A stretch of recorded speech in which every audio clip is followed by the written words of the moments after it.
LoveLine. LoveLine is meant for an adult audience. LoveLine may contain sexually oriented content.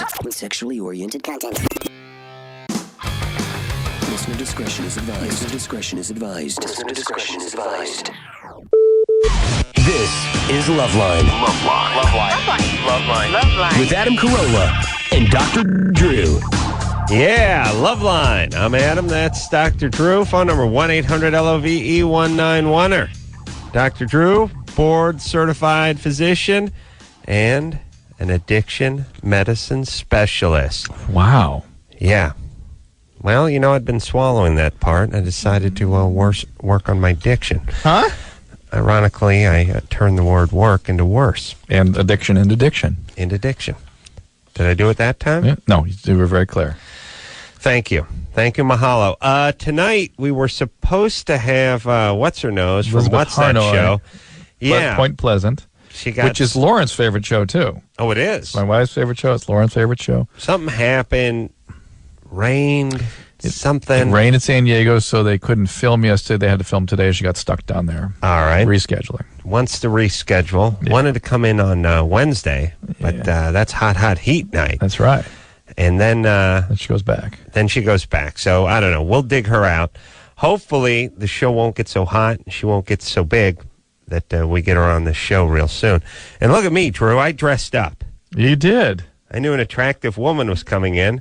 You look at you. I put on a sweatshirt with no gravy on it. A Crank Anchor sweatshirt. Beloved Crank Anchor shirt. I got my... you have a nice, clean, gray T-shirt underneath. Crew neck. Moccasins. Yeah. Moccasins. What are those pants? Oh, yeah. It's the Puma pants you've been wearing for 3 weeks. Mm-hmm. I gave myself a nice shot with a moist towelette before I came in, After skip roping? Jumping rope? Didn't skip the rope tonight. Oh, okay. Just didn't have it in me. Well, the towelette cleaned you down nicely. Mm-hmm. Let me ask you something. Speaking of skipping rope, I got a ball that's hurting a little bit. A nut. Little nut problem. Little bit. Just one, but the thing about when the nut hurts, it just sort of, the nuts must have a root system that extend up to your brain. Yes. And down your toes. Oh, because yes. a nut gets pinched a little, and you can feel the roots just going on. I mean, you feel it going up the abdomen. Yeah, and it goes side. right into your abdomen, yes. It's connected to it's the only thing that's outside your abdomen that's connected to the abdomen. That's dangerous. Yeah, that's why. Now, nothing happened, no trauma or anything, just the other day, just a little... there could be a torsion. Little torsion. Yeah, that's not good. Yeah, no. With your hernia, I wonder if it has something to do with that. Feels okay now. Good. You'll be fine. And I was cursing you, by the way, the other day. I know. There's a multitude of topics to curse you on, but this was your big buildup with the hernia. Oh, mine was awful. I was yelling at my wife that, I got my hernia surgery that Drew warned me. Well, quite frankly, I may never be right again. May not be able to do radio. I'm going to be crippled so badly. I reminded my wife that I had the hernia surgery at 5 in the afternoon and woke up mysteriously about 7 a.m. the following day. And hung curtain rods. Not curtain rods, hung a heavy mirrored closet doors. Wow. Swung them, like kind of two-man jobby kind of thing. Whoa. Got up at 7 and swung them. No problem. Oh, my God. Bleeding profusely from the sack. I could not walk for 2 days. Well, here's the thing. We ain't cut out of the same cloth, no, Princess. Clearly. You're cut out of taffeta. Taffeta, that's you on are a good cut day. out of a flirty handful of chiffon. Chiffon is a little closer, yes. Whereas I'm sweat-stained burlap. Yeah, or that stiff taffeta. It's burlap. Yeah. I'm a mule skinner, and you're like a dab at a ball. Yeah, it's bad times. All right, buddy. But I was interestingly revisiting that operation as I was ungloving a man's penis on Saturday, and thinking to myself, after we slide this ravioli in and pull his skin back over his penis to make it bigger, this guy's gonna have some pain. Ungloving to most of the people listening to the show means you're pulling the condom off your boyfriend. So you better explain that. This means pulling the skin off of the penis as though it were a glove. I always thought that was degloving. Degloving. You're right. All right, so you pulling when you deglove something, you could deglove your face, you could deglove your glove. Usually it means an extremity that goes to a peripheral, to zero. Yeah. Okay, so pulling the skin off the penis. Skin off the penis. This is to assist the doctor who enlarged the penis. Yeah, so it's good times. What's the recovery rate? I mean, what do you need? A few weeks for something? 6 weeks before they can have sex again. Oh, man. Yeah. I could have done that standing on my head in high school. 6 weeks? I would have laughed. 6 weeks? Yeah. Before you started masturbating? Well. But they mean no masturbating. Adam, come on. Forget it. No way. Yeah. No way. No. The doctor, like if I was in high school and I got the procedure, and the doctor said, remember, no sex for 6 weeks. I would have, yeah, that's right. Let's make it 6 years. I'm cool. And then I would have started to walk. I would have would have been heading toward the front door, sort of chuckling and shake my head. And then he would have stopped me and said, and of course, you know, it means no masturbation too. And I grab him by the collar and throw him up against the wall. What are you talking about? Yeah. And that's when I go nuts. Yes. I do that thing where I, knock over the medicine cabinet and start a fire. Yes. Running out in the street, my shirt torn. Bunch of Vicodin stuffed in my pocket. Like the Hulk. Yeah. All right. You ready to go? So one last thing. For everyone that gets on the air tonight that's over 18, again, we're giving out the Saw DVDs, which came out this week. Those of you that get the DVD qualify for a trip to Derbyshire, England to see the heavy metal concert at Bloodstock. Yeah. And what else, Drew? DVDs on sale today for Saw, and every puzzle has its pieces. It does. Good times. I'll tell you what. Stacy? Yes, sir. 22? Yep. What's up? It's kind of embarrassing, I guess, because when I'm having sex, right when I'm getting ready to climax, I feel very gassy, and I don't know. Do you actually produce? Yeah, I mean, feel gassy? Yeah, I do, and I'm almost afraid that sometimes it might be a little more than that. More than just gas. Ooh, yeah, mudslide. Wow. Yeah, so swirl. I just I know. Times. Yeah. Although he can do that. I bang the S out of her. Knowing men, a guy at first would be sort of privileged to produce this. They'd feel like, yeah, and then it'd be bad times. Yeah. Yeah. So you're good for about one round with that, and then better deal with that. Do you have a boyfriend? Yes. All right. Have you ever? What's the worst thing that's happened so far? Well, I've passed gas, and then just a little fluid type stuff has come out. But I mean, is he okay with it? Not really. I mean, I stopped myself from having a complete kick-ass orgasm before anything can happen because I'm too scared something might happen. You got to hold it in. Can you give yourself an enema beforehand to sort of keep it all? Mm-hmm. I mean, I'm sure that's what people. No, but I'm sure people do that kind of thing if they're going to have anal sex and stuff, and just clean it out. And what do they do at the hospital when you're having a baby? Do they give you an enema? Mm-hmm, sometimes they do. I'd request that. Or they just let the soft swirl go. Does it go quite often? Yeah, and the baby's crapping everywhere too. And really? It's called meconium then. It's called meconium. Meconium is baby poo in the birth canal. Oh, really? Wow. And it's bad times because they can breathe it in. To get a meconium aspiration. Radio and crapping in the poop canal. Quite versatile. Yeah.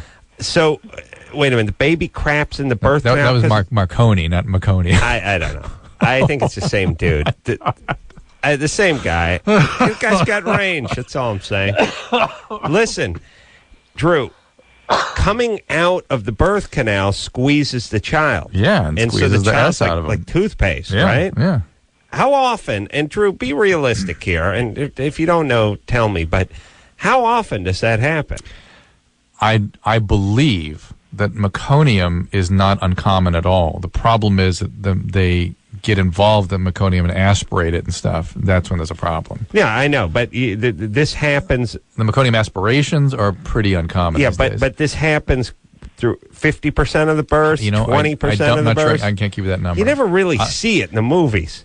I'll guess it's never covered with crap when they hold it up. Well, all that stuff that's in there, it's in there. One more reason not to film. I'll guess at least 50%. I'm gonna guess. Wow! And how often do the ladies? That's a number I don't know. Give birth to soft swirl. Yeah, that's the number I ain't got. But Stacy, Stacy's going to have. Well, Stacy seems like a candidate for that because if she can't handle a penis without a little something coming out. Imagine a kid's head. Stacy. Yes. You got that to look forward to. But what about an enema or something? Just preparing yourself so you don't have to worry about this. Well, I've never had one before. I mean, You just get yourself a Fleets enema. They're called Fleets. It's just a plain old little body squirt, and it's a Fleets enema. You don't have to hang it on the door. No, you don't need that kind of enema. Just a Fleets. Oh, okay. Yeah, try that. And then what about it, Drew? I mean, what if you just try to go, but nothing comes out? Beforehand? Well, it's not like urinating, is it? No, it's a little less of an exact science. I mean, urination's like, okay, I got to go on a long car trip. I'm going to go see a play or something. I'm gonna drain my fluid, and then I'll sit down and be uninterrupted. Right. There's something called a mass movement that takes it and pushes it into the anal ampulla. Right. So you may not have anything on ready deck. To go. Nothing's ready to go. It's in the hole, as it were, but not quite on deck not on yet. Deck. Yes. Right. So you could then go on your long car ride, and it could slide on deck. All of a sudden, it's on deck. Right. And there's no way you can push it from because it's on not, deck that's in the not hole. Skeletal muscle. Or in the hold on deck. It's sort of smooth muscle, autonomic stuff that does that. What if you punch yourself in the stomach and you go, come on! Could try that. It might do a little something. Do a little jump roping. Yeah, roping. a little up and down. I want to talk to this guy. Jason? Yes. Hello? You're 20, you're 300 pounds. Yes, well, close to it. All right. I had a question for Dr. Drew. What's the most weight you should be to get the gastric bypass? 100 pounds over your ideal body weight. You're in there. You're in. Plus, I can hear in your voice, you must have other complications, too. I mean, his voice quality, listen. Well, I mean, all I hear is virgin coming through. Well, no, I hear estrogen coming through, which means all that adipose tissue. Yeah. Well, adipose lactating. Just, gynecomastia and small testes, all that stuff. Yeah, because you get fat, you get circulating adipose tissue, which is what your fat is, converts testosterone to estrogen. Mm-hmm. Jason? Yes. You do got a little chicky. Do you have hair on you? Yeah, I do. You do? All right. Well, I think if you've tried, I mean, obviously we recommend first trying a dietitian and exercise program, and really, you saw The Biggest Loser. People lost an amazing amount of weight on that show when they really did the work. How tall are you? I'm about 5'3", 5'4". Oh. That's more than 100 pounds over your ideal body weight. Oh, yeah, I know. That's like 150 pounds over. Hold on. Let me talk to Engineer Chris. Chris, look up the body mass index. Body mass index. Okay. BMI. Body mass index. BMI. Sometimes there's some confusion, so I'm going to put a fine point on it for tonight's show. All right? Not tomorrow? Okay. Tonight's show. Yeah. All right. Because usually, here's how it works. 20 minutes later, we turn to Chris and go, what's going on with that BMI? And he goes, huh? And we go, the body mass index. And he goes, yeah? I got it. Yeah. Got it already? No, I mean... He's got it. He's got the message. Because the thing is that, 5'3", by the way, that body mass index needs to be recalibrated. It just does. People are bigger. And I don't mean fatter. I just think they're bigger. Guys are bigger. People are sort of stronger and thicker, and they weigh more. That thing was done in 1941 or something. I mean, they used Frank Sinatra was, at 19 was the ideal size for a guy who was 5'11". I mean, I swear to God, I've seen those shows, and the chick's like sitting there, she's going, "How old are you, sir? And how tall are you?" I'm 5'9" and a half. All right. Yeah, 160 pounds. You should be between 153 and 159. It's like, every guy knows 5'10" is 190, 185, and the thin guys are 180 at 5'9". Yes. How can this be? And you superimpose the guys that are even at the outskirts of that normative scatter, who are like 240 with no fat on them. Yeah, and 5'10". The brothers, I know. Jerome Bettis, 265. It's like 5'10". They got to get one going for Samoans and black guys and stuff. Those poor guys can't be stuffed into the white guy one. Yeah. You show me a Samoan guy who's, 5'10" and 130, I'll show you guys dying of AIDS. Yes. Those guys. The Hawaiian guys, the Mosi Tupu and those guys. Those guys got 50 pounds worth of calf on them. Absolutely. Forget about it. Achilles wears 12 pounds. Yeah, at least. Jason? All right. So gastric bypass is a good idea, but first, it's always important to have tried everything else. Are you virgin? Yeah. You are? Yes. Can you speak up a little bit, please? Yeah, okay. Okay. Now, are you into anything goofy, like Lord of the Rings or Star Trek or something like that? No. I mean, I'm a big movie guy, but... Yeah. Have you had an endocrinologic evaluation? I mean, sort of short body stature. Are there other things that could be going on here? Well, no, I mean, I don't have any insurance to go to the doctor. Oh, boy. Do you have high blood pressure? No. Do you have How do you know diabetes? you don't have high blood pressure? Well, I just gave blood a couple weeks ago. They said I didn't have any higher than any normal. Mm-hmm. Diabetes? No. All right. That's going to happen soon. Is your family overweight? My sister is. My mom used to be. Yeah. Did she have a gastric bypass? Something? No, she just lost it in her own. No, good for her. All right. Now, did you try losing weight?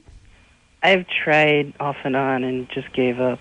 Well, what is your plan, or what was your plan? Well, what do you mean by plan? Like how much weight I wanted to lose, or? No, just what was your weight loss plan? I mean, your regimen. Cut back on eating, more exercise. All right. Here's the thing. I see these. I watch these shows, these 2020 and all these news magazines every Friday night because I'm determined to sit home and get drunk on Friday nights. Of course, part of the New Year's reso. You're right. I remember that. So. They do these things every 3 weeks where it's like, we took this one guy, we put him on the Atkins diet, put the other guy on the South Beach diet, put another guy on just exercise and whatever, put everyone on everything, and everyone does. Basically, the Atkins works pretty good, but people seem to just put it back on as soon as they get back on the carbs, and there's really it seems. Sort of, if you're planning on making it to 85, you not eating any carbs for 4 months and losing a bunch of weight, and then going off of it and gaining the weight back on, just seems inherently flawed. Right. The idea, low fat, low cal, high fruit and vegetable, very simple. It just keeps getting back to what it is. Eat the stuff that doesn't taste that great. Don't try to cut corners with all these potato chips have no fat in them. They're made with this chemical. Right. That's a sort of chemical substitute part. These cookie nut fudge bars are made with saccharin and low calorie. It's just that. Yeah. Just eats. You know what the deal is. And here's the thing, by the way.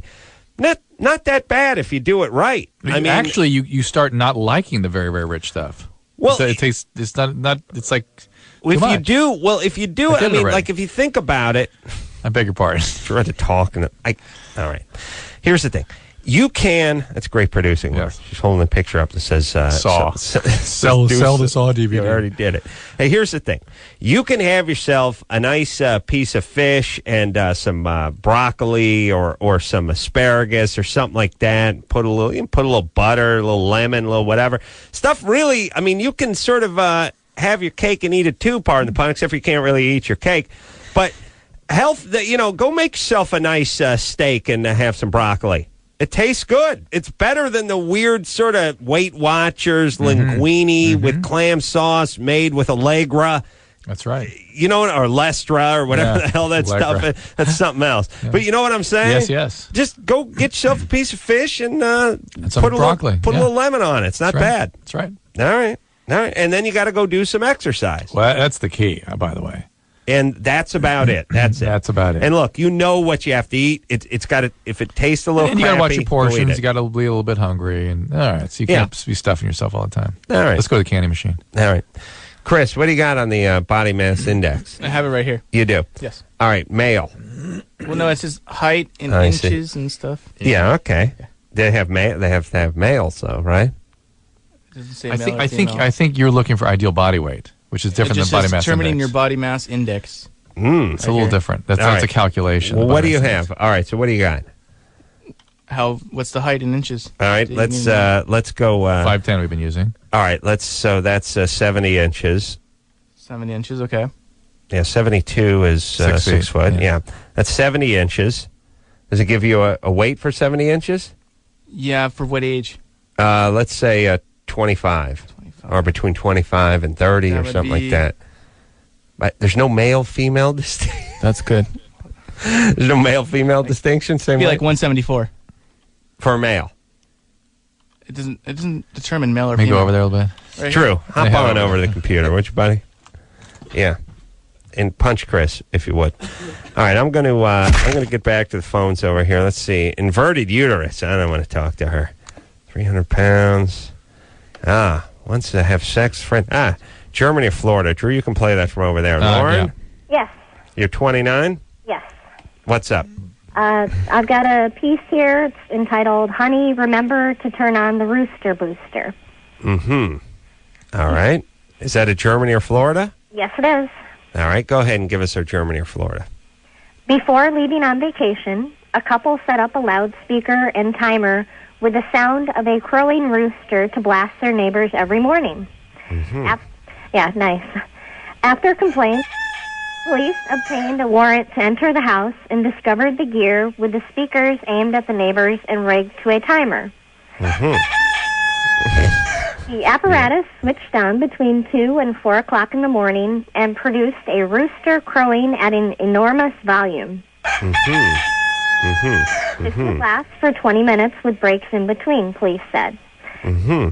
Police confiscated the gear and charged the vacationers who are still away with bodily harm and disturbing the peace. Mm-hmm. The neighbors had no history of antagonism. So wow. Germany or Florida? Florida. No history of antagonism. I mean, it seems like you'd have to have some bad blood. You'd have to be like Hatfield and McCoy type stuff. Mm-hmm. I just had a scary thought. Chris, you know the Hatfields and the McCoys are? No. No, okay. Oh, scary thought would have been if you'd actually knew what you were talking We're about. officially old. Here's the thing.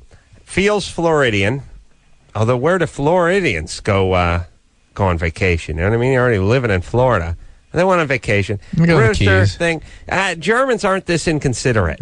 Germans, it wouldn't be something so redneckish. Yeah, Not it's so redneckish, but it's also sort of high tech. There's timers and speakers involved. Yeah. You know what I mean? Yeah.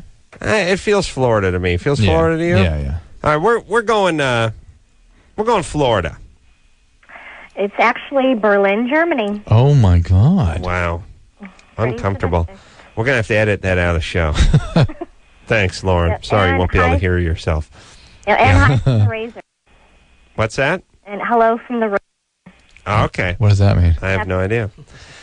Drew, Okay. why sink ourselves deeper? What do you got over there? I'm computing the BMI. We're going to go with somebody 5'10". How much you want them to weigh? Let's say 195, just for the sake of what everyone weighs. Okay. Okay, and we're going to compute it. All right, but it's 28. And then 28, if somebody is 70 inches... It's 5'10". Yeah. This is... You're right. We need a separate thing for people that aren't white. This doesn't work. Yeah, well, why? What's 28? Well, I'm just looking at. They're saying 70 inches and 28. You should be weighing 195 pounds. That's what I put in the computer. Right. And if you were 70 inches and 210 pounds, let's say, your BMI would be 30. Right. And you would be obese. You would be obese. Mm-hmm. All right. And if your waist was over 40 inches, or even less than 40 inches, you'd be at high risk for various kinds of medical diseases like hypertension and diabetes. But can't you find a breakdown chart that just says the guys and the girls and what your height is and what your weight should be? Is there one of those things where you just slide down that's to your ideal height body and weight. slide to the right? That's ideal body weight. Let me get that. All right, go find that. Go find that. All right, we got to take ourselves a break. Drew's got a little homework. I got a little plug for myself, by the way. Hey, Adam. Yeah. Oh. I'm doing a... It's funny you say, hey, Adam. Yeah. I'm doing a TV show this Friday, doing a little pilot for Comedy Central, and we need your questions. So if you want to get involved with it, you want to get some of your questions on the air, you just call 1-866-HEY-ADAM. Hey, that's a name. Hey, Adam. 866-HEY-ADAM. 866-HEY-ADAM. And you get on a little TV show we're doing Friday. All right, we'll take ourselves a little break. When we come back, we'll talk to Veronica with the inverted uterus after this. Hey, buddy, LoveLine. I'm Adam. That's Dr. Drew. Phone number 1-800-LOVE-191. Hot heat in here tomorrow night. Anderson digs hot heat. Oh, does he? I think I like hot heat, too. Where the hell did I see those guys? On Kimmel? Have they been in here before? I think so. Let's pretend like they have. No, yeah, right? When they come in, yes, of course. No. Hey, buddy. They've never been on. Anderson says no. Really? If you say so. All right. Yeah. Let's talk to Veronica with the inverted uterus. Veronica? Yes, how are you? Good. Okay, maybe it's just your body that's upside down. Ever think about that? Why blame the uterus? Maybe it's facing the right way. It's everything else. You're right. Yeah. You don't know. What's the question? Okay, I'm married, and I feel that for the most part, I have a normal sex life, except that I can't climax through regular intercourse. Oral sex is no problem, and that would make you a normal female. Mm-hmm. Really? Most women, that is the way it is for most women. Okay, because I was told by my doctor after being going through them when I was pregnant that my uterus was tipped, and I didn't know if there was anything. Tipped is also common. Most women never have an orgasm with intercourse. Mm-hmm. And inverted or these flipped inverted uteruses are very common. It's not. It has nothing to do with your orgasmic function at all, unless you have pain with intercourse, and that usually is with deeper penetration when you kind of feel the uterus flop back. And I will tip a uterus, true, if I can get the deep penetration. You'll tip it? Yeah. At 20% usually. 20% tip? That's nice. If it was good sex, 25%. Okay. 20% of... Depending on how the service was. Oh, I see. How the service was. Mm-hmm. It's important they need to tip out the cervix and the fallopian tube. Well, of so course. It's not all. Yes. They don't pocket the whole thing. Right, of course. Yeah. Bus boys. All right, go ahead, Veronica. Yeah, well, I mean, you're saying it's normal, but for me, it's just, I think it's starting to kind of get to my husband, the fact that, that's all he can do for me. It's, I don't know if it's... Oral? Yeah, I mean, I think he enjoys it. He doesn't have a problem doing it, but I feel that he's starting to... It's, he can't, please me any other way. What I mean? If he expects something different, he has to look for something other than a human female, because that's true of most women. And that if he has a problem with that, that's his problem. Okay. All right, but you enjoy sex with him, right? Oh, absolutely. I love him, right. and I know he loves me. All right, just tell him to relax with that then. Yeah.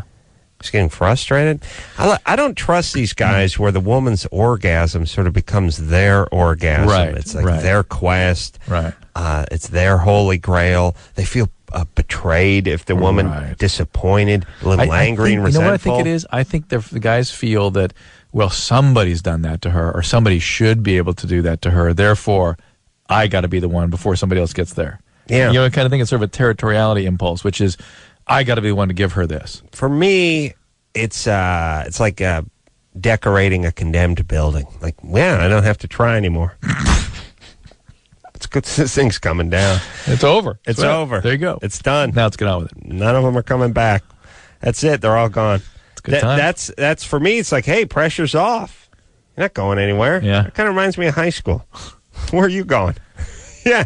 And some women, and most women really like oral sex. I mean, something they genuinely enjoy. Give a nice, that's right. It's funny. I was talking to a woman at Discovery Health Channel. I was describing this sort of orgasmic thing, and I was saying, these women that have multiple orgasms, or just repeated one after the other, don't like oral sex, which is true. They just don't. It doesn't really do much for them. And she was like, "What? What?" Oh, so, right. She didn't understand it. I can't. Huh? And I was like, "Yeah, no." She goes, and I was like, well, say no more. Yeah. Yeah. She wasn't one of them. No, exactly. Yeah. Listen, Frigidaire. What you call it? How about give me some crushed ice from your coos, Frigidaire? Ain't nothing coming out of you. Yeah. 1-866 Hey Adam. There you go. That's right. That's where you get on the show. Hey, but did you give the website too? Adam Carolla at yahoo.com? No, I didn't do that. That's pretty funny. I'm not a computer guy. Here's the thing, Drew. What? Thanks for the plug. Here's the thing. You as a passionate man aren't really into receiving oral. No. Because it's like, it's all right, but it's not your destination. Into it, but not into it. Not your final destination. Not where you need to go. No, you're too passionate. Yeah. And I now realize that the guys who really aren't that into receiving oral are just the opposite of guys who aren't that into ladies or aren't that into sex. They're too much into it. Mm-hmm. They are guys that are they're such burger lovers, they throw out the bun. Right. It's like, oh, you don't like burgers? No, I love them that much. Yeah. I don't want anything getting in the way. Right. women with the oral is this. They're sort of this way too. Similar, yeah. They like they're so orgasmic that the idea of oral is this sort of it's so much parsley on the side of the plate. Yeah, let's get to it. Right. All right. But they're even sometimes sort of irritated by it. It does nothing for them. Which some guys are that way too. But imagine the hand dealt to the guy who gets to hook up with this broad, because not only do you have that sort of, the kind of King Kong feeling through the multiple waves of orgasm you induce from this woman, and meanwhile a Tipperillo would have the same effect, but who cares? You're the guy it's attached to. Right. But also, it doesn't care for the oral. You know what I'm saying? Wow. It's good times. Tony? Yep. 16? Yes, I am. What's up? I was wondering, I'm taking Concerta for ADHD, and I was wondering how pot and shrooms would possibly affect that. Well, it's complicated, and I'm not sure anyone can answer that for you in a very accurate way, except to say that ADHD is oftentimes a marker for addiction. And if you have a family history of addiction and you're smoking a lot of pot and doing a lot of mushrooms and you have ADHD, this is part of the evolution of addiction here, too. Okay. Mushrooms are going to destabilize your ADHD and going to cause mood disturbances. Pot probably can interfere with the effect of the Concerta, but not in a big way, not a big deal. But you're going to get addicted to the pot, and then you're going to have a separate problem. Okay. Good times.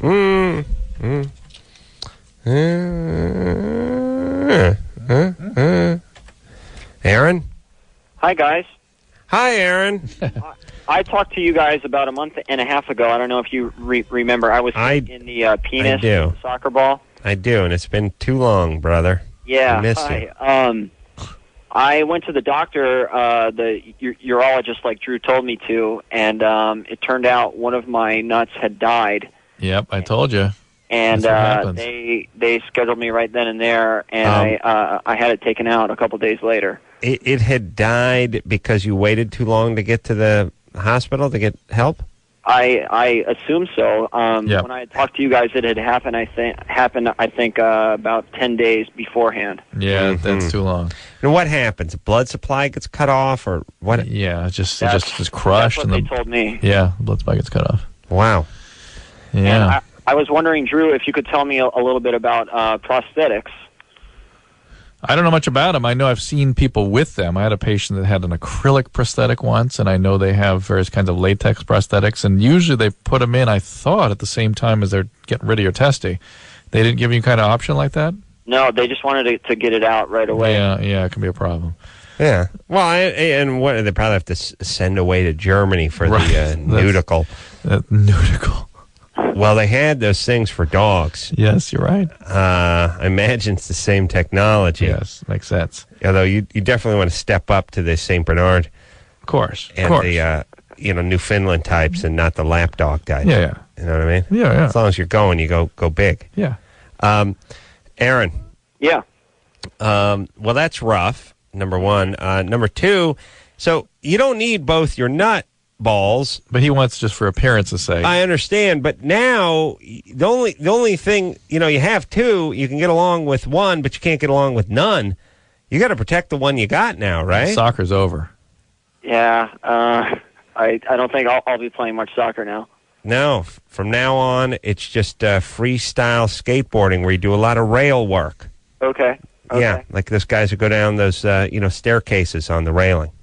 Hey guys, I didn't get to tell you last time, but big fans, and I just love your work. Thanks. All right. Well, thanks, Aaron. Go on the internet and you can find that kind of stuff. Okay. Thanks. All right, buddy boy. Yeah. I mean, Drew, when they pull that out, I know they were in a hurry to get the thing out, but shouldn't they? I would think. I've never done that procedure. I've only done a penis enlargement now. Yeah. You would think. But again, maybe they need some healing or something before they can put it in there. I don't know. That has strangely bogus quality to it, by the way. A little bit, but I don't know. Oh, who cares? Alexandra? Yeah. 21? Yep. What's up, baby? Why are you so angry? Oh, angry. No, she's sad. She's sad? Sad? No, Depressed. angry's good. Angry's good? Okay. Angry's good, yeah. So I got involved with this 46-year-old guy who I met in a psych ward. You're 21. Yeah, I am. And it was Good really times. stupid on my part. But so now he's like seeing this other woman, and she's like exactly like me, but older and a nurse. So, and I want to get into medicine, and I'm bipolar, and she attempted suicide some years back and was in a psych ward. And she's Greek. I'm Greek. Like he's dating me, but I broke up with him like a month ago. Good. And then What's your question? I kept seeing him and kept sleeping with him, which Why? was really bad. Yes. And so now he's like wanting his apartment key back, which I never used. And he's what? Yeah, I don't know, whatever. So what about his wants apartment? to give you his apartment back? he gave me his apartment key, and he wants it back now. And he chose really poor timing because I took like 15 Vicoprofen, which is kind of like Vicodin with ibuprofen in it, instead of Tylenol, and I drank on it. So, yeah, I was pretty sick. So he knows that, and I really cut myself pretty badly over this. Don't ask why. It's stupid. And Well, all right, Alexandra. Yeah. When was the last time you saw your psychiatrist? Last week, but I'm going through a med change. You sure are, and you're hypomanic right now. Yeah. Yeah, and what are you taking right now? Geodon, Lamictal, and Visceral for sleep. And the Lamictal's being adjusted? No, the Lamictal's fine. It's the Geodon. I switched Geodon. from Risperdal to Geodon. You switch from Risperdal to Geodon, all right. Risperdal to Geodon, yeah. Yeah. Well, you need to call your doctor and tell you that you're still having racing thoughts and pressure speech and all that stuff. What's up? It's really, really bad. It's really annoying. Are you taking speed or something? No. No, nothing to really destabilize things other than alcohol. What and was the deal with ibuprofen. all the pills you took? Pills? Yeah. Well, I have a little problem with pain pills. And All right. haven't really been able to get off of them. And I have chronic back pain, so they keep prescribing them to me. Yeah, well, you need a little recovery, Brittany. By the way, 21-year-old chick with chronic back pain, that's just an addict. What would you do? Years of working on the docks? No skiing accident, but yeah, I'm just an addict, basically. Right, Yeah, so okay. let's get some recovery going Well, here. the pain will go away if you take care of your addiction. Yeah. And as long as you're using drugs, it's very difficult to control your bipolarity. Yeah. So let's get going here. Let's get it going, huh? Let's break it Let's down. go. Come on, Alexandra. NA program. You're 21 for the love of Christ. I'm Nothing sure wrong you've with been you. exposed to 12-step at your various hospitalizations. Let's just make some calls, get back to the meetings, Yeah, I stopped detox, going let's to go. Yeah, but listen, you're 21. You made a couple of bad choices. You got strung out. Now you clean yourself up and you go have a good life. Yeah. No big deal. I don't know. I'm still in this little phase of like, maybe I don't need a recovery program, you know? My therapist wants me to go into this recovery program, and I really don't want to go. Let me tell you for sure. No. Well, you there's need it. There's no doubt about Your it. argument of I don't want to go is not really a compelling argument in terms of recovery. Yes. Yeah? Yeah. Be super clear. None of these psychiatric you're going to become a chronic disabled psychiatric patient if you don't take matters into your own hand. Don't dance with this recovery. guy, by the way, anymore. Yeah. You know what I mean? He was Yeah. just a bad decision you made It's when more you of were your. high. It's part of your addiction, exactly. Yeah. Right. I mean, I was on pain pills when I like even started seeing him. That's what we're saying. It's part of your addiction. Yeah. You have horrible decision making when you're loaded and when you're in your disease. Right, Let's baby. get going. Come You on. know what you need? You need to listen to classical music. I do. Yeah, mellow you right out. It doesn't work because I listen to like people like who are manic depressive, Mm-hmm. so they are kind of rambunctious at times. Yeah. I was talking about music, but that's all right. Yeah, I know. All right. Well, listen to a little classical music and take a walk, would you? I like walking. Yeah. Okay, there you go. Walk to a 12-step meeting. Well, actually run. Run to a 12-step meeting. I like running. It's kind of, in a way, it's satisfying. On the other hand, it's like sort of like being with a prostitute. Here's you know? what? Well, just her sort of agreement. Yeah, I know. Yeah, that's what I was just thinking. The horrible thing about Alexandra is she is treatable. These are treatable Absolutely. conditions. And this is the source of frustration in my professional life, which is all people have to do is follow direction. That's all they have to do is have a tiny shred of willingness and just follow somebody's direction and just do what they need to do to get better, and they will get better. Yeah. But no. You can't tell them what to do. How dare you? People aren't as interested in change. I was talking to my shrink about this today. Not as interested in change as I'm interested in them changing. I realized. As a matter of fact, they have almost zero interest in change, whereas I have a very vested interest in almost everyone changing. And I realized it's just a horrible, torturous life for me, trying to get everyone to do something I want them to do. But as human beings, everybody, that's really one of your greatest assets, if you think about it. Owls don't change too much. Moose don't change too much. The animal kingdom, especially reptiles. Humans can really change. Yeah, like gators and snakes. Yeah, almost zero change. Not too many options. Hippos? Mm-mm. Yeah, hippo, you can. There's some that are flexible. Oh, yeah. Some. Yeah, we've seen them all learn ballet. Right. The point is as a person, you really do what you want. Yeah. In a fairly short period of time, you get it together. A year goes by, pow. You're doing something. Mm-hmm. Or you can do what most people do. Just lock it in, blame everyone, and ride that funicular right into the ground. Ride that right to your grave. Yeah? That S train. Yeah. All right, we'll take ourselves a little break. We'll be right back after this.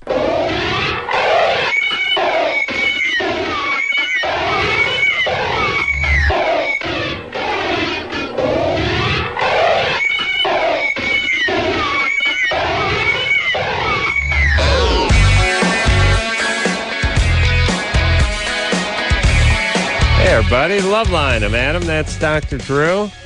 Hot Heat tomorrow night in studio. Anderson, you like Hot Heat? Yeah. Yes, you do. You have a song of theirs anywhere? No. Okay. That's good. Can you tell us one? They're one of those bands, I liked them like 2 years ago, and they weren't really getting much play, and now they're much bigger than I ever imagined they would be. And that ruins it for you, right? You're bitter now, Yeah, right? so now I go back to my old bands. Yeah. But no, their album is very good. You will enjoy their music tomorrow night. All right. Well, we'll look forward to Hot Heat. They've played a few of the K-Rock events. You've probably seen them before. That must have been where we caught them. You'll like them, Adam, because they're not glammy at all. They're real, like, down to earth. All right. Well, that's what I like. Bushy hair. All right. I got one over here. Really? Yeah. You got a Hot Heat song? Here goes. Chris. Wow. Brought his he gave you the finger when the show opened today? Yeah. Chris. Uh-oh. He brought his... Here it is. That's not Hot Heat. All right. Well, remember I said he brought his A game? This is his A game. It's down to B minus. This is his A game. It is?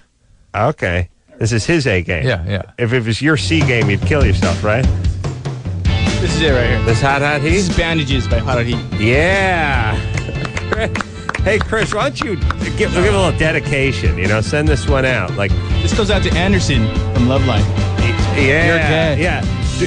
Do the whole thing. Yeah, do the whole thing. But start from the beginning, Chris, and go, this one's going out to Anderson. A little something from Hot Heat called Bandages. Oh, my God. And then, and then give the call letters out, too. And then, all right. And then the time. And then the weather. And then the traffic. 10:51. All right, here, you ready? All right. Here we go. You're listening to 106.7 K-Rock, KROQ. And this is Hot Heat with Bandages for Anderson over there at the Westwood One. Okay, that's pretty good, but the Anderson dedication seemed like a third boob, that got lopped on. Yeah. That got tacked on right at the end. That was an afterthought. You know what I mean? You need to figure out, just imagine him there in that booth by himself. Yeah, this one's going out to Anderson. And you can even talk to him. Anderson, I know you're out there. I know you're listening. So something from Hot Heat. Enjoy. All right, let's try it one more time. One more time, okay. I'm becoming aroused. We should probably stop. Here we go. Just one more. That's what he's imagining, by the way. And also, be nice to have the music bed playing a little bit underneath you while you're talking, instead of just talking cold at the very From the beginning, You know what I'm saying?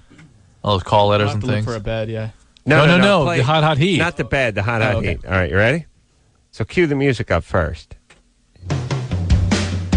All right, this is 106.7 K-Rock, KROQ.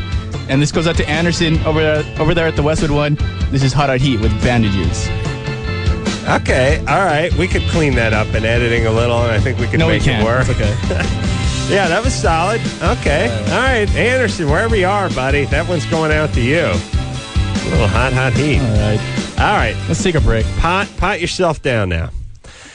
Alexa? Yes. You're 18? Mm-hmm. What's up? This is like a recent development. When I'm having sex with my boyfriend and, you're clenching your abdominal muscles or your vaginal wall, and I'm about ready to climax, I get like this pain, but it's not really painful. It's just kind of like a lot of pressure, but it's deeper. And then when I do finally have an orgasm, I pour out. It's not like a little leak. It's wow. Good times. Torrential. Nice. It's like wow. Hold on a Hold second, on. Alexa. Hold on. We got We got to take a break, but also Chris has to dedicate a song to you and your vaginal Alexa moisture. in Mission Viejo. Here you go. She's Alexa. Oh, no, She's I don't even have it potted. It's not even ready yet. Well, where is it? Come on, buddy. Pot Put it up something up. now. There you go. So turn your mic on. It's Alexa from Mission Viejo, and she has a wet vagina. Go ahead. All right, this is Alexa. I mean, yeah. All right, that's all right. Let's just try it again. Here we go. Here we go. All right, this is Hot Out Heat Bandages going out to Alexa in Mission Viejo. With the vagina. With the vagina. With the wet vagina. With the wet vagina on LoveLine. All right, let's go to break. All right. And we now can go to break later. You don't have to say that part. Yeah.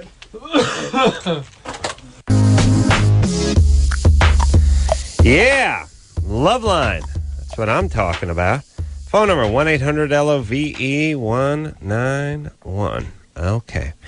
Now, when we left off, well, Chris was sending a shout out to Alexa via Hot Heat. That was well done, well executed. No, it wasn't. And before we go on, we have to mention that's all right. It was good. that everyone over 18, which Alexa will be amongst those because she is 18, will win a Saw DVD starring Danny Glover, and supposedly the creepiest horror flick since Seven. And you're also qualified to win a trip to Derbyshire, England to see the heavy metal concert Bloodstock. And I'll tell you what they say about Saw, Drew.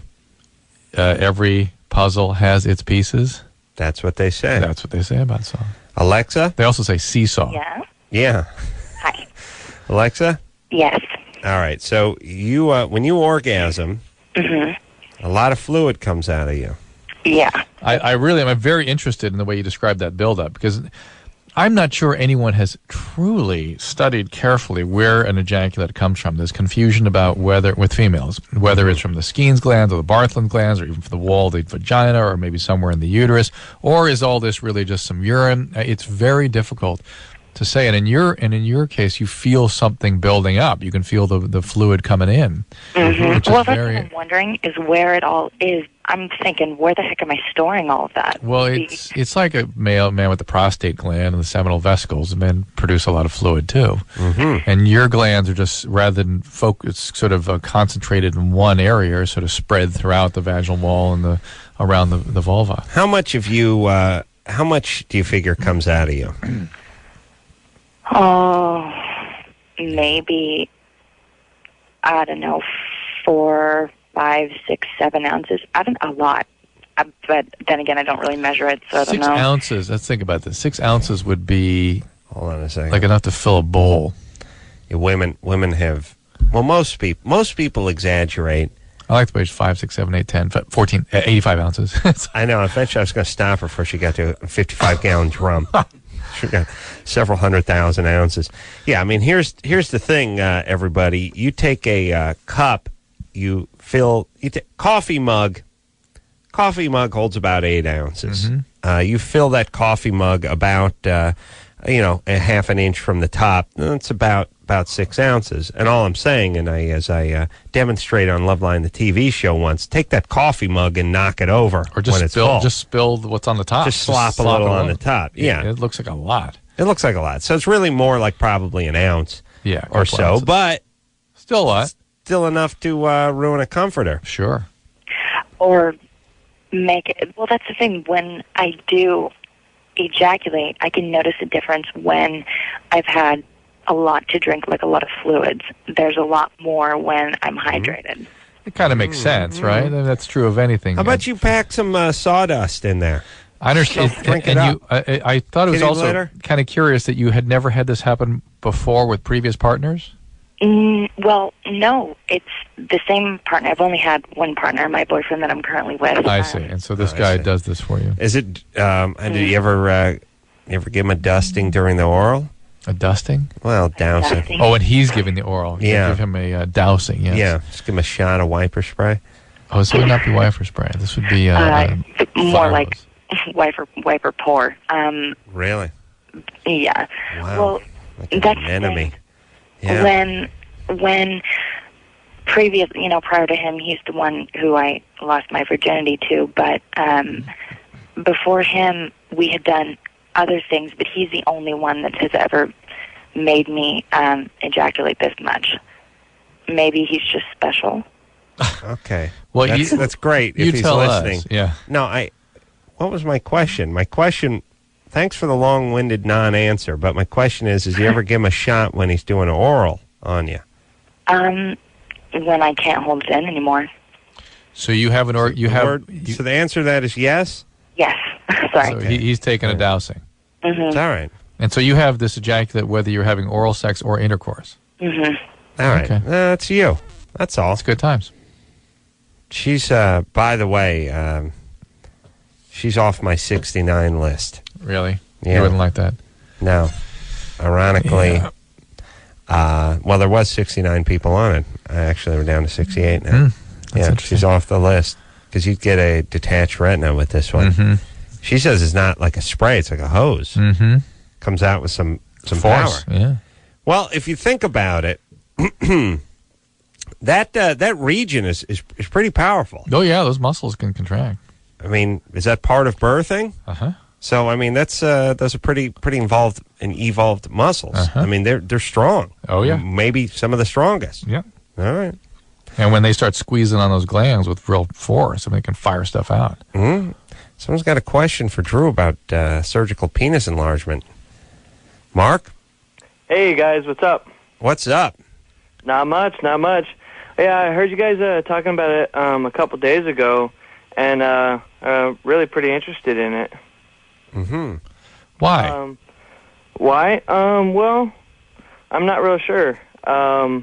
A couple months back, me and my wife were having a little bit of problems, but worked it all out. What was the problem? What was the problem? Well, I was working too much, and she was at home with our girls, and she was just on the internet, that whole thing. So the answer is to get a bigger penis? No, that's just. I think if my wife got on the computer, I would have to undergo that surgery as well. Yes, of course. What do you mean she was on the internet talking to a guy? Yeah. She was lonely. Yeah, that was her excuse, but that's beside the point. When you guys were talking about it. Hold on a second. By the way, not an excuse, Mark, as she was in fact lonely. Yeah, but obviously it's not something that's left your mind. Right. And what did you read any of these transcripts? No, it was like the instant messaging and sending pictures and stuff. Did you read any of the instant messaging? No, I didn't. How did you find out about it? How do you know it? what went on? Yeah. When I kind of got an idea that she was doing that, I checked her email and saw that she had sent some pictures out to some different people. What kind of pictures? Just some suggestive pictures. Nothing nude or anything like that. Just some suggestive ones. And why did you get suspicious? She was staying up late when I would come home and go to sleep. Kind of late. Yeah. On the computer. All right, I'm hip. And so you found out she sent some pictures out to some guys. Were the guys in town? No, they weren't. So it wasn't like she made physical contact with anybody? No, she didn't. And I wouldn't be with her if she had. You confronted her on this, and she stopped? Yes. Okay. All right. There you go. Well, it just, as I believe, I don't know what this cost yet. I'm going to interview the doctor next week that does these procedures. I'm imagining. If you don't ask. I was just doing the surgery. I was busy pulling his penis away from his pubic bone and ripping it away. It's probably I think it's probably a little under $10,000, but over 5. Really? Yeah, that's what I think. That's crazy. Well, what do you think? I think like 4, but 4? Yeah. What is the actual procedure? Is there any possibilities of complications and stuff like that? Always, of course. There's a risk of anesthesia, there's infection and bleeding, and things can go wrong. But that's how my grandfather died. But there is they put a hole just above the penis there, and they tear the tendon away from the pubic bone. It stretches it out about an inch. They have you wear some weights for a while afterwards. Apparently it adds to it. Then they basically take the skin off circumferentially from the penis and sew in like what looks like a giant ravioli and or a Pop-Tart, and then pull the skin back over that, and there you go. All right. You know what this is like to me? This is like changing the color of the paint on your new car. Which is to say, now quiet, which is to say, you may not like the color that the car came from the factory with, but the new paint job's never going to be as good. It's just not. Yeah. It's just, this one came from the factory. The new one, and you can do a good job. You can pull off all the emblems, take all the chrome off and tape around real, but it's not the same as getting painted when the whole thing's apart and it's being dipped and there's not some, the windshield's not in and the rubber around the door isn't in. You know what I mean? Yes. You'll never get that. Right. You can get good. You can pay a little extra and get a nicer job. It's never factory fresh. That's right. I say stick with the crappy color because of it's got the factory fresh job. Work on your driving skills. That's right. Yeah. Are we talking about driving now? Yeah. Cars. Okay. Good, because I like cars. But here's the deal. Every Did Mark time have a car question? Mark? Yes. What's wrong with your penis? Nothing, really. I just All right. want it to be bigger. How much money do you make a year? What do you do for a living? I'm in corrections right now, but I'm getting ready to go back to school. In corrections? You work in a prison or something? Yes. That's bad times. Here's the thing, Mark. Here's why we're bringing this up. I think you're going down the wrong path. You immediately, there's nothing wrong with you. You immediately work this into your wife on the internet, which there's obviously some residual feelings about. Not a great plan. Right. Everything you've discussed has been about feelings of insecurity and feelings of feeling less than. Yeah. And all that gets focused on your penis. If you can make that more, then I feel like more. Yeah, I would suggest you give like a hellacious ass beating to some guys in the drunk tank or something if you're feeling, if you're having trouble with the self-esteem. Or do those things where you get the inmates to fight and then you wager on them. I like that one, too. You seen those movies? It's nice. So, but Mark, this isn't for you. You're smarter than this. And you don't make enough money. And you're calling from Washington State where, you don't really have a lot of penile doctors. You work it out. You got kids. Anyone with it, here's the deal. If you have kids, you shouldn't be able to have the penis enlargement. There should be no reason for it. Unless you really have a medical problem. Yeah. No, it's like this. If you want a vasectomy as a guy and you don't have any kids, they're not going to give them to you. Right. Penis enlargement, the opposite. You do have kids, can't have one. And again, I keep thinking to myself that when anthropologists dig up this civilization in thousands of years and they find these non-decomposing silicone sacs in the chests of women and these raviolis on the genitalia. Well, those are going to decompose.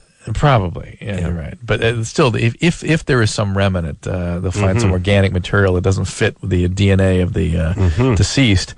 Never will it occur to them these things were inserted during life. They will assume there was some sort of funeral procedure, some sort of ritual at death. Oh, we lay the sacks on the chest. Drew, it's Drew's. Drew's been in love with this analogy. I just believe it. For 10 years. It's a solid 4.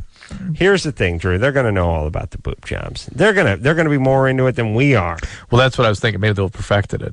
Look, you can. People are going to have penis and vagina by then. They'll just be walking in a circle, effing themselves. When they have to leave the house. I've seen the future. They'll be effing holograms. Yeah. And here's the other thing, too, though.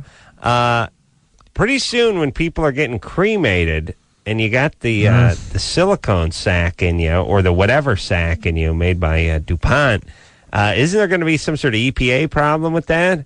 Something's going to go on with or something. That? Yeah. Well, it's just if everybody's got it, it's going to unleash carcinogens into the atmosphere.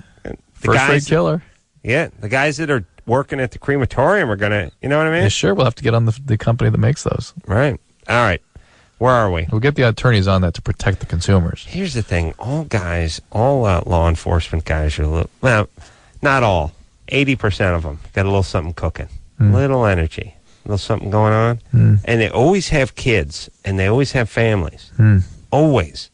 You know what I mean? Yeah. I'm trying to think of a profession unfortunately, I think law enforcement officer and soldier are two of the earliest family-starting professions there are. The guys who have the highest likelihood of eating a bullet on the job.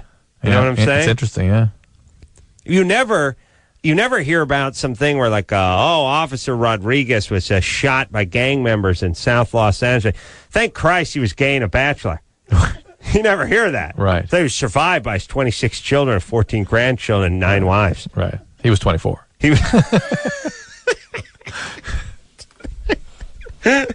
He just celebrated his 24th birthday.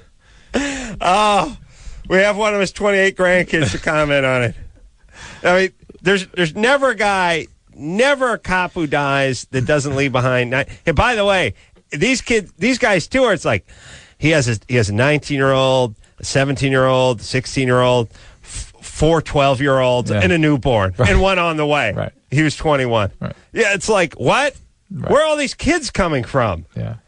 Cops and soldiers. Not a one of them ever gets put down on the job without the whole family. Yeah, just once, just one time. Like, yeah, he died.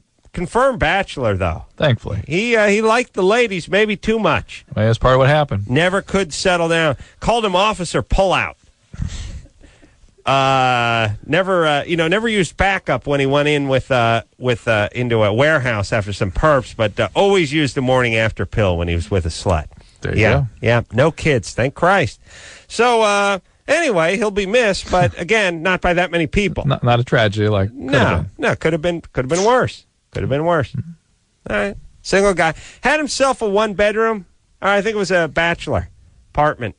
Just drove a 2-seater. You know. Didn't need the minivan. Mm-hmm. Nothing, not going to leave it to anybody. Didn't have any family.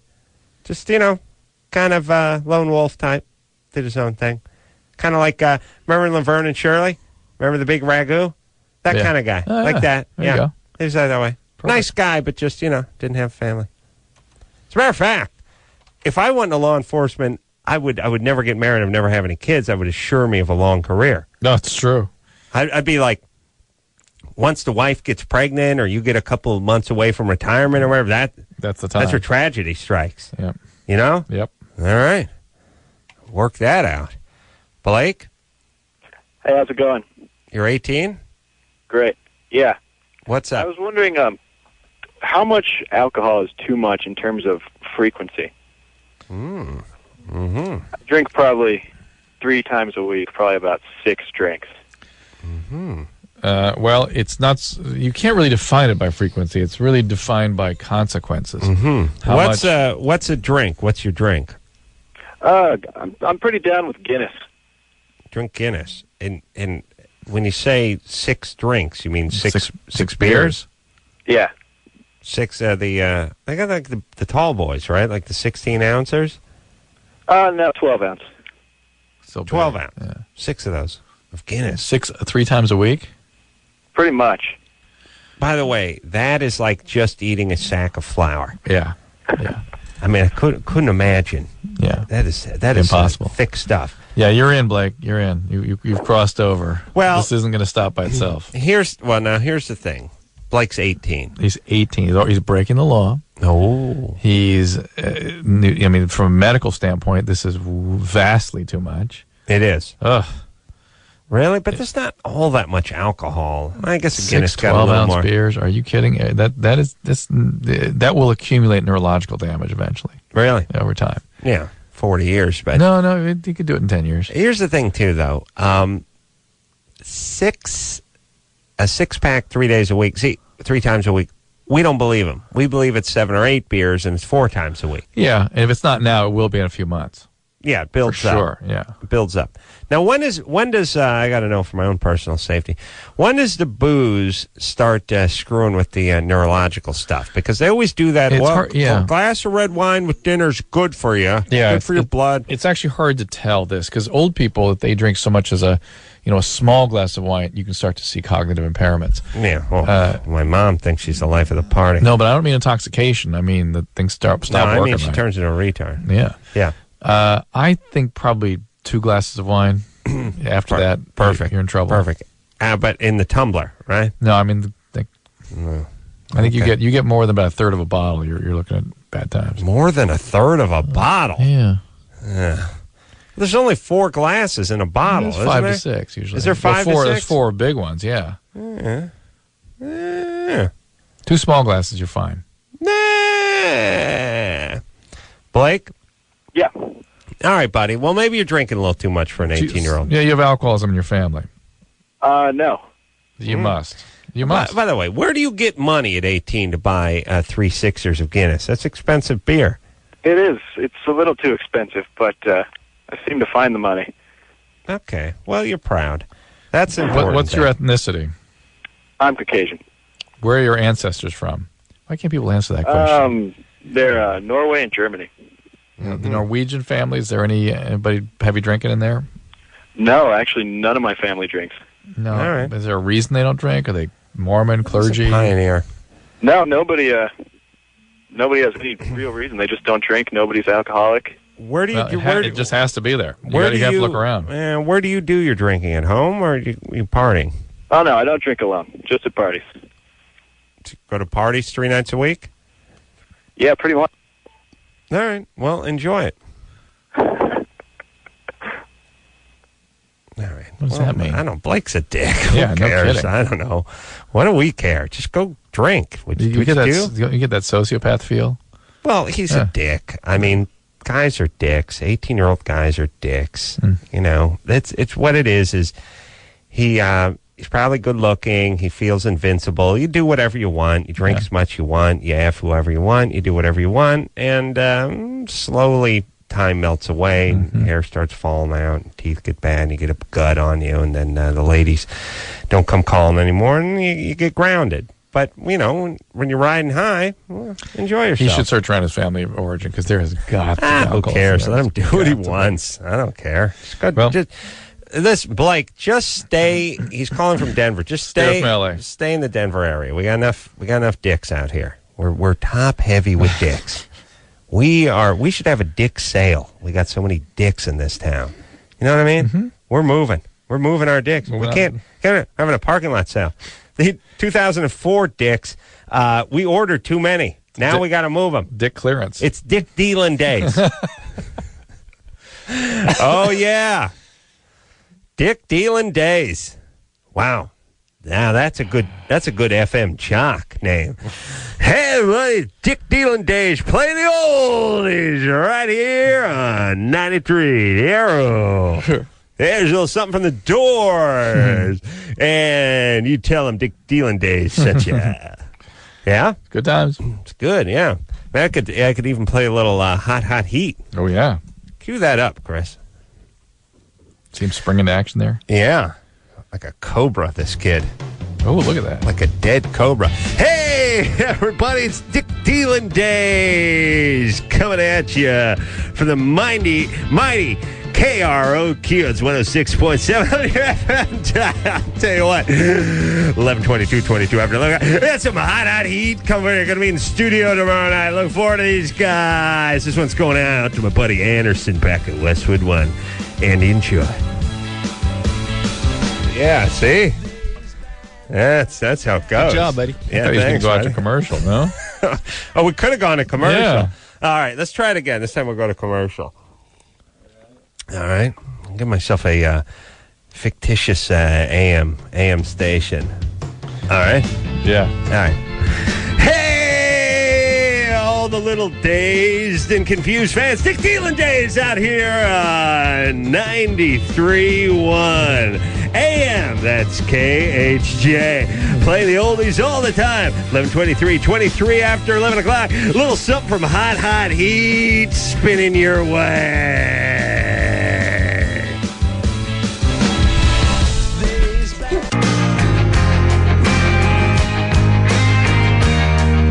Yeah. LoveLine. I'm Adam. That's Dr. Drew. Phone number 1-800-LOVE-191. Hey, I got to give a quick plug for this thing I'm doing. We got to get people to call in. Doing a show on Comedy Central on Friday and we need your phone calls. You can call in before Friday. Yeah, that's the thing. Call in before Friday at 866 Hey Adam. 866 Hey Adam. Yeah, that's my number. I'm going to keep that baby. That's a good one. Yeah, or you can go to Adam Carolla at yahoo.com. How come I couldn't get that one? I was just thinking they probably had to buy that from that guy that you were screaming at on the air. Yeah, really? Mm-hmm. Yeah, it was probably somewhere other than Yahoo, though, wasn't it? People who knows? hoard those things. Well, all right. Let's. I thought they made that illegal or something. I don't know. All right. Philip. Yes. 26? That's me. What's up? I'm wondering, and this is more or less my third time back in the hospital.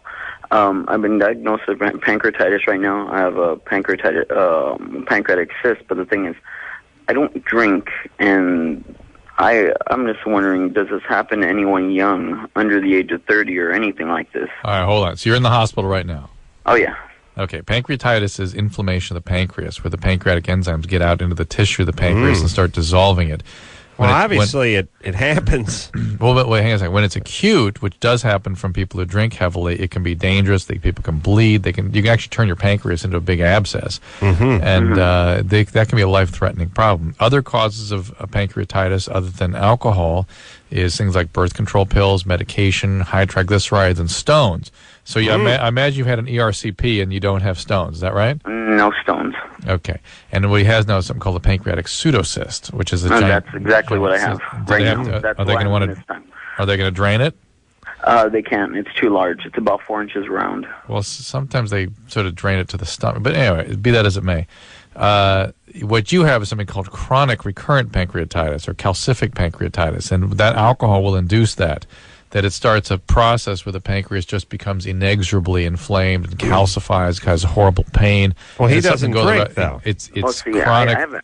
I haven't drank since 2003, so... It's chronic the rest... Once you induce this state, it's chronic the rest of your life. Once you drink enough? Some people will get what's called chronic calcific pancreatitis, and even when they stop, this thing marches on. But it's only brought on by drinking. Yeah, it's pretty much the only time you see it. Yeah, I mean, there's other things can do it. I'm sorry. Philip, you're 26. You must have done some world-class drinking. You know, I wish I had. At least I would have got trophies for it, but nah. Nope. You weren't much of a drinker? Not really, no. When you quit drinking because of the pancreatic problem? After my first attack, they said it was that, so I figured, okay, if that's it, man, just quit drinking, forget it all, you know? Right, but you never a big drinker in the first place. No. Huh. How often were you drinking? Not even holiday drink. I would say serious maybe 3 times. Other than that, maybe 1 or 2 drinks out of a month. Not even that. Wow. When I say drinks, maybe I mean like a bottle of beer. There are viral causes of pancreatitis, too. Yeah, I mean, maybe it wasn't that. Yeah, one of these unlucky guys that really got something awful. But I mean, what's the likelihood of this happening to someone, again, near my age or anything like this? Heavy drinking, it's not an easy thing, but it's something that can be induced. He's not going to drink anymore. Yeah, I understand what you're asking. What do you mean, another person coming down with this? Another 26-year-old? Oh, anybody. I mean, it happens. They're stumped as it is over here, so I don't know. It happens from heavy drinkers, but you're not a heavy drinker, so that's why it's difficult to figure out. But whatever the odds are, whether it's 1 in a billion or 1 in 5, you got it. Yeah, are you on medication? Were you on medication at the time when the pancreatitis came on? No, none. Nothing. And did you have high triglycerides? No. Where? All right, Philip. On the second one there was.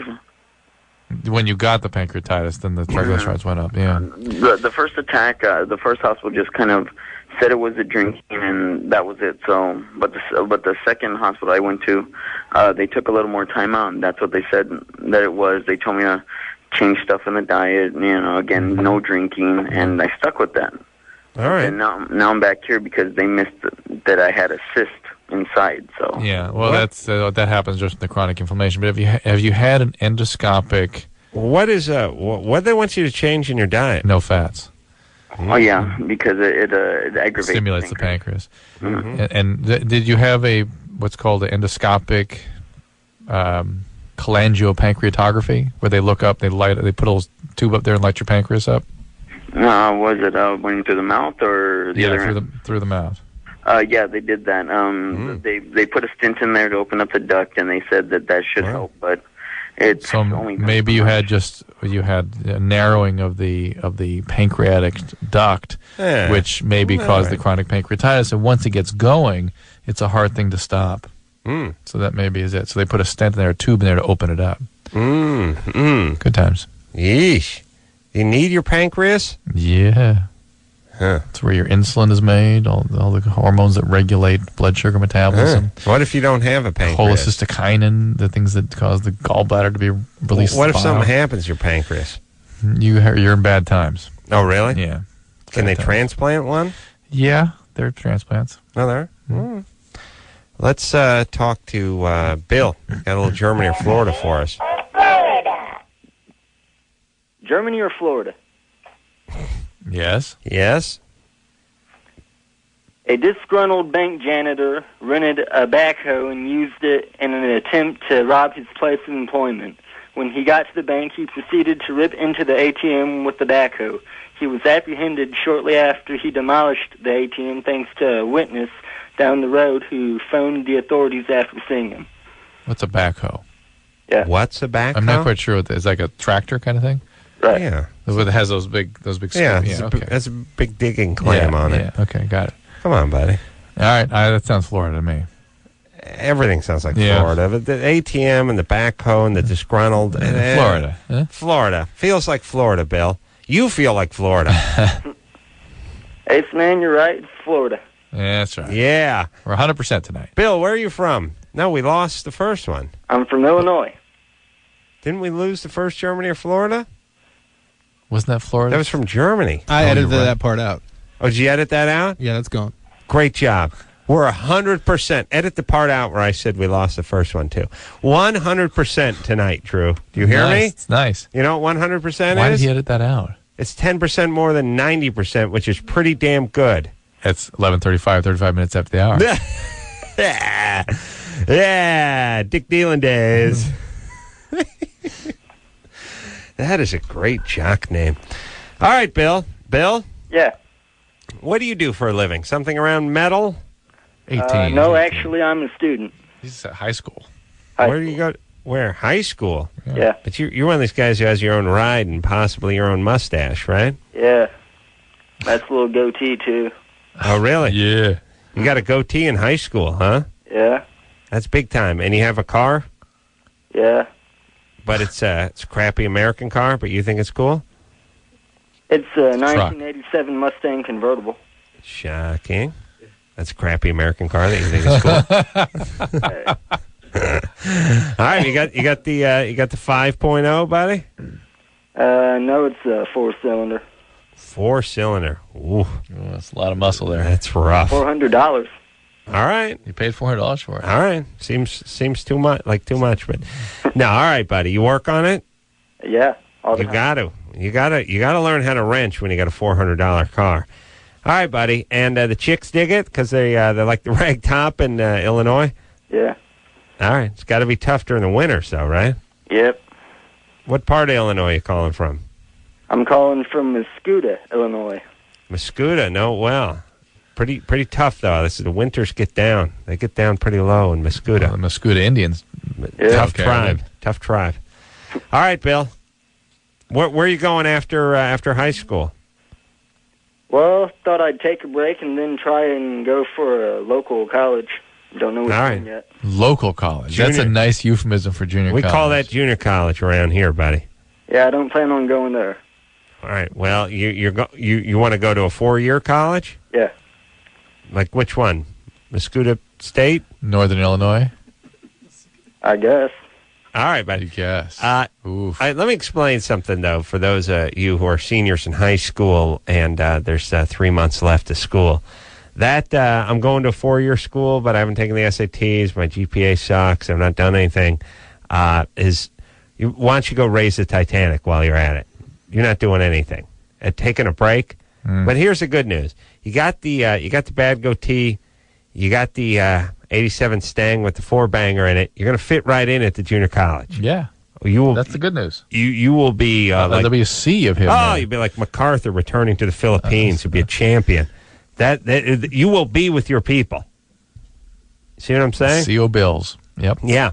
You go to a 4-year school with that Stang, you will be judged. Oh, yeah. And harshly. Huh? Mascuda. That's not convertible country. No. It's pretty ballsy. And here's the whole thing about $400 convertibles. The top is usually not pristine. No. Well, it's been in Illinois for a few years. You will... these are the guys you see going down the freeway with the top lifted up like a sail. You think like a parachute. It just looks like a huge bubble. Looks like where they keep the spruce goose down at Long Beach. Yes. Just a huge. It looks like the Cinerama Dome. Just there's a little opening in the front. It's like pita bread size opening, and then pow, the whole. This looks like the biosphere going down the freeway. Makes a nice racket too. It's awesome, and you got to think mileage wise. Oh yeah. You are essentially What's aerodynamic? You essentially dragging have a sail on top of your car with an 80-mile-an-hour wind going the wrong direction, and you're trying to row against it. Awesome.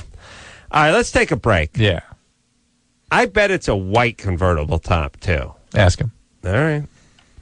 Bill. Yeah. White or black top? Tan. And it's actually in good shape. The only Really? problem is What color do you it's say? got Tan? some Tan. I didn't even know they did tan. It's white. Red and tan. Red and tan. Car's red. Yeah. It's white. It's just Yeah, it's dark. Darkened. No, the car used to be tan, got a red paint job. Oh, really? Yeah. Nice. All right. 5-speed, or you got the automatic?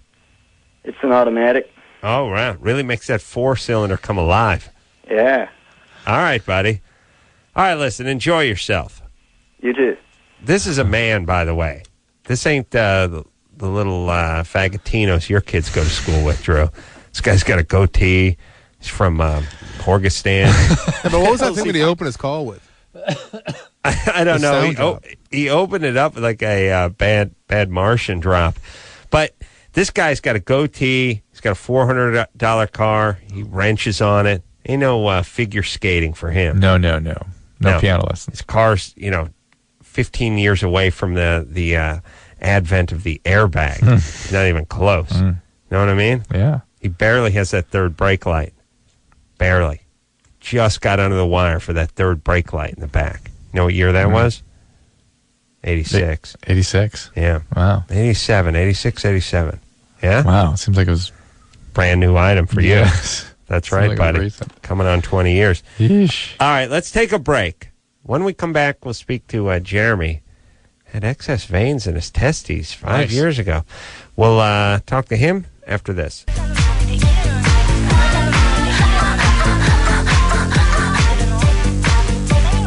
Yeah, LoveLine, y'all.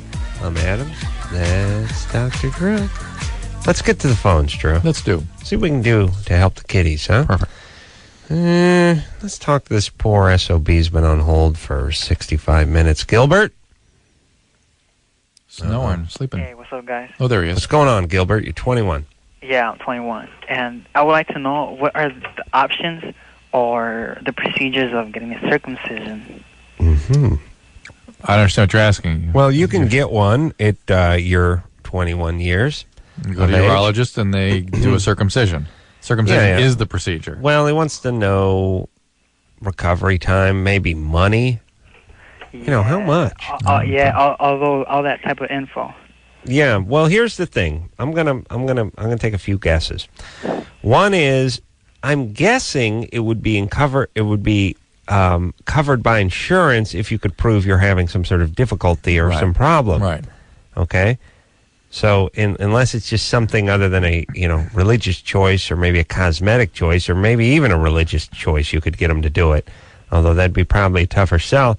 But if you're having a little narrowing or infections or whatever, you could probably sell it as a medical prom and therefore they would pay for it. If not, it's got to be under $2,000. Yes, I for sure think so. Yeah. And it's not a big deal. You're only out of commission for a couple of weeks. All right. Yeah, you having problems? Well, see, I've gotten to a point where I have no self-esteem and I'm in deep depression. and it's just bugging me. And hold on, did you edit yourself? You're deep depression? yes, it's like I'm All right. isolated from the world. Well, it has nothing to do with your penis. Yeah. By the way, out of the, I'm not sure how what goes on with the Eastern Indians or the Chinese folks, but if you feel isolated from the rest of the world, the great majority of the world isn't circumcised. Right. But I mean, we live. What better country to have this done, right?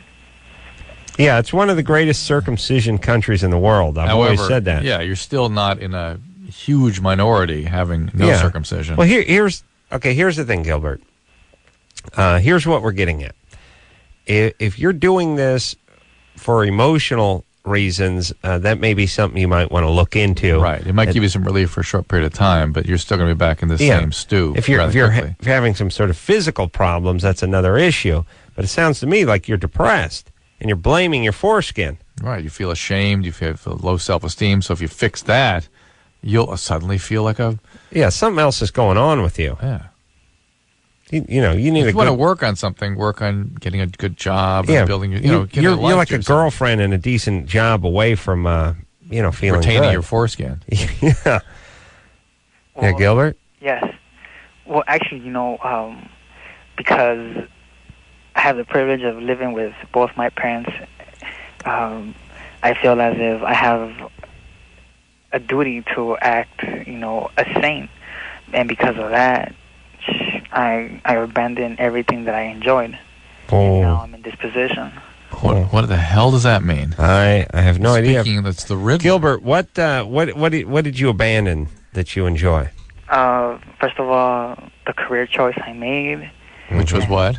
It was going to be in auto electronics. And why did you abandon that? Because it wasn't the preference of my parents' choice. Well, I know what it's like when you have to give up your dream of putting subwoofers in Jettas. That's a tough dream to give up. You know what I mean? Pulling cardboard panels. Yeah, plastic off door liners and crawling around. Yeah, you know what I'm saying? Sticking that Pioneer in the dash. Yeah, it's got to be rough. Yeah, now, boy, they got everything. They got XM. And that's tough. That's tough. You got to crawl around a guy's car. Sounds like socially, sort of retarded too. Gilbert? Yes. So you had to abandon your dream of installing stereos, and do what? It's gonna sound weird. I know it's not the ideal dream, but it is, but not for someone of my intelligence. Doctor. Mm-hmm. Your parents want you to be a doctor? Well, it's more of they decided that yes, that was a good career for me. Mm-hmm. Being a physician. I'm very new. I'm new to this whole surrounding. So I don't know if that's the name. Are you Gilbert? You going to school? Hold on, Drew. There's a lot of doctors that don't know the name of their job. You going to junior college? I was, but because of this problem, I couldn't take it. Mm-hmm. And so Gilbert, you need to see somebody, buddy. Yeah, Gilbert, you sound like a good guy who, you know what it is, Gilbert? Floundering. No, let me say this. Don't tell him something Oprah-esque. No, it's not going to be Oprah-esque, but yeah, it's going to be Dr. Phil. You know what you got to do right now? You got to live. You got to make a decision. Is Gilbert going to do the right thing, or is Gilbert going to do the wrong thing? It's as simple as that, Buckaroo Banzai. You pick yourself up by your own bootstraps. You get to work. That's as easy as it is. That's the long and short of it. I wish there were more, but there's not. We got to go commercial. All right, so you cured? Here's what you know what you're like, Gilbert? I'm gonna stick with your stereo AV stuff, which is you're like a nice piece of equipment, like one of those projection screen televisions, and your mirrors aren't lined up just right. They're a little bit off. The componentry is there. It's just you need an adjustment. You see what I'm saying? By a specialist. By a specialist. Yeah? I can definitely agree with you. Okay. Okay, Gilbert. There we go. Well, another satisfied customer. Gilbert. Do you have a family doctor? No, low income. What is there? It's a low-income family? Low, very low. Very low. Okay. And your parents, are you sure they want you to be a doctor? You know, they just didn't like the fact that I would have clients coming into my house and having the whole underground. Right. Okay, I see. All right. Gilbert, it's time to get a good job and move out of the house, get a girlfriend. You can do it. And if here's you can't, the deal. The LA County Mental Health Services. There you go. That's right. And by the way, the guys that are looking to get the plasma screen and the headrest and the subwoofer in the SUV, and they're looking to do it on the cheap, close your eyes. Gilbert's house. Picture that guy. And no one of the parents don't want him hanging around. What do you think's who would you least like to date your daughter? A Raiders fan, or, and it's the same guy, by the way, or the guy who's really obsessed with car audio in the SUV? I'd rather have her date Gilbert than the guy whose car Gilbert is fixing. Really? Because you figure, devil Gilbert, you know, Gilbert's devil you know, harmless. Devil you know, and the devil I know. Devil, did I say that? Devil I know. All right, we'll take a break. We'll be right back.